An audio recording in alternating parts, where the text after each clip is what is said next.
অজুর পর যে আমলে জান্নাতের দরজা খুলে যায়।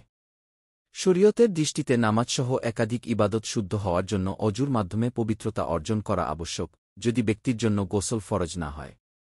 যেমন কোরআন স্পর্শ করা, তাওয়াফ করা, সাই করা ইত্যাদি।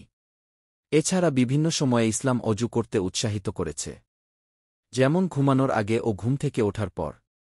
তাই অজু মুমিনের একটি দৈনন্দিন কাজও বটে। অজুর কয়েকটি পুরস্কার। মুমিনের দৈনন্দিন কাজ অজুর জন্য আল্লাহ মহাপুরস্কার ঘোষণা করেছেন। তা হল জীবনের সব গুনাহ মাফ হওয়া এবং জান্নাত লাভ করা। তবে এই পুরস্কার লাভের শর্ত হল সুন্নত তরিকায় যত্নের সঙ্গে অজু করা। নিম্নে হাদিসে বর্ণিত অজুর কয়েকটি পুরস্কার তুলে ধরা হল। ১. জান্নাতের দরজা খুলে যায়। রাসূলুল্লাহ সাল্লাল্লাহু আলাইহি ওয়াসাল্লাম বলেছেন, যে ব্যক্তি সুন্দরভাবে অজু করার পর বলে, আমি সাক্ষ্য দিচ্ছি আল্লাহ ছাড়া আর কোনো ইলাহ নেই, তিনি এক, তার কোনো শরিক নেই। আমি আরও সাক্ষ্য দিচ্ছি নবী সাল্লাল্লাহু আলাইহি ওয়াসাল্লাম তার বান্দা ও তারই রাসূল। হে আল্লাহ! আমাকে তাওবাকারীদের অন্তর্ভুক্ত করুন এবং আমাকে পবিত্রতা অর্জনকারীদের অন্তর্ভুক্ত করুন। তার জন্য জান্নাতের ৮টি দরজাই খুলে দেওয়া হবে। সে নিজ ইচ্ছামতো যে কোনো দরজা দিয়েই তাতে যেতে পারবে।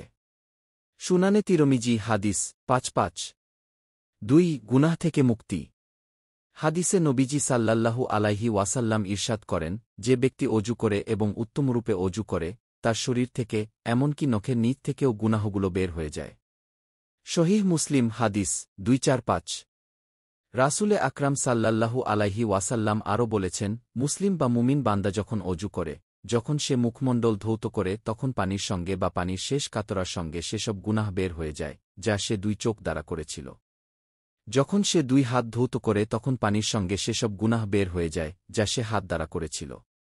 যখন সে ২ পা ধৌত করে, তখন পানির সঙ্গে সেসব গুনাহ বের হয়ে যায়, যার দিকে সে চলেছিল। এভাবে সে গুনাহ থেকে পবিত্র হয়ে যায়। সহিহ মুসলিম হাদিস ২৪৪।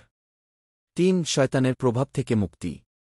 যত্নের সঙ্গে অজু করলে ব্যক্তি শয়তানের প্রভাব থেকে মুক্তি লাভ করে। রাসূলুল্লাহ সাল্লাল্লাহু আলাইহি ওয়াসাল্লাম বলেন, রাগ হচ্ছে শয়তানি প্রভাবের ফল।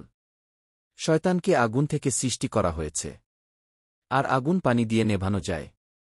অতএব তোমাদের কারো রাগ হলে সে যেন অজু করে নেয়। সুনানে আবি দাউদ হাদিস ৪৭৮৪। ৪. জীবনজীবিকায় বরকত লাভ। বিশুদ্ধরূপে ও বিশুদ্ধ নিয়তে অজু করলে ব্যক্তির জীবনজীবিকায় বরকত আসে। আনাস রাদিয়াল্লাহু আনহু এর উদ্দেশ্যে রাসূলুল্লাহ সাল্লাল্লাহু আলাইহি ওয়াসাল্লাম বলেন, হে বৎস! যথাযথভাবে অজু করো। এটা তোমার হায়াত বৃদ্ধি করবে এবং তোমার ২ রক্ষী ফেরেশতাকে খুশি করবে। তাবারানী ৬১২৩। ৫. হাউজে কাউছার লাভ। নবীজি সাল্লাল্লাহু আলাইহি ওয়াসাল্লাম সাহাবীদের সামনে হাউজে কাউছারের বর্ণনা দিচ্ছিলেন।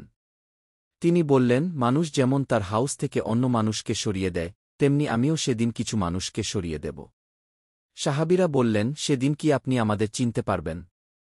নবীজি বললেন, বলো তো, কারো যদি হাতে ও পায়ে সফেদ চিহ্ন বিশিষ্ট কিছু ঘোড়া থাকে এবং সেগুলোকে অসংখ্য কালো রঙের ঘোড়ার মধ্যে ছেড়ে দেওয়া হয়, তাহলে সেই ব্যক্তি কি তার ঘোড়াগুলো চিনতে পারবে না?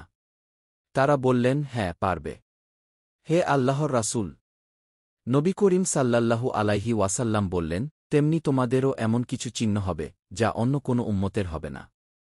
কিয়ামতের দিন তোমাদের অঙ্গপ্রত্যঙ্গগুলো অজুর কারণে ঝলমল করতে থাকবে।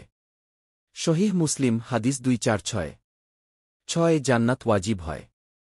উকবা বিন আমের রাদিয়াল্লাহু আনহু বলেন, আমি শুনতে পেয়েছি যে নবীজি সাল্লাল্লাহু আলাইহি ওয়াসাল্লাম বলছেন, কোনো মুসলিম যখন সুন্দরভাবে অজু করে, অতঃপর চেহারামন উভয়কে আল্লাহ অভিমুখী করে দণ্ডায়মান হয় এবং ২ রাকাত নামাজ আদায় করে, তখন তার জন্য জান্নাত ওয়াজিব হয়ে যায়।